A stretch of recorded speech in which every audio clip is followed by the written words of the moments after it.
Jæja Stefán, 27-21 fyrir Fylki í dag. Hvernig fannst þér spilamennskuna á þínu liði? Það var bara kannski svolítið lýsandi fyrir veturinn sko. Við höfum mikið lent í þessi vetur að spila bara frekar mikið slakan fyrri hálfleik, verið mikið undir og svo allt í einu þá komið inn í seinni hálfleikinn og farið að spila handbolta.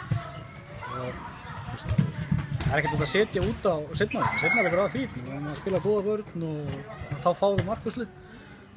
Og en það er bara, gefum 10 marka glús inn í hálfleik og þá bara, þá eigum við ekki séns.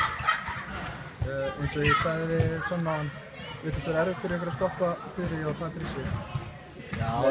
Sérstaklega í fyrri hálfleik. Já, við vorum búin að tala um að reyna að spila svolítið hávörn og það er bara eins og stelpurnar hafi tekið það er hægt bara að standa á 6 metrum og bíða eftir þeim sko.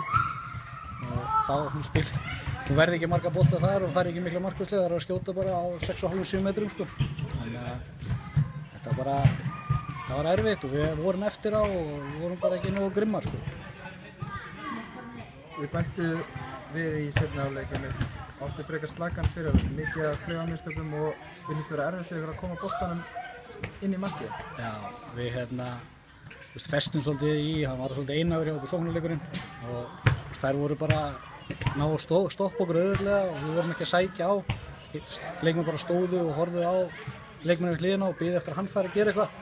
Og þá náttúrulega voru auðvelt að bara lyfta upp hendinni og við fáum á okkur leiktöf og þær koma hérna í transísinu sínu sem Fylkir eru mjög góðar í. Og við bara vorum á hælunum í fyrri hálfleik, við áttum mikið breyk sko. Flott, takk fyrir þetta. Nei, ekki neitt.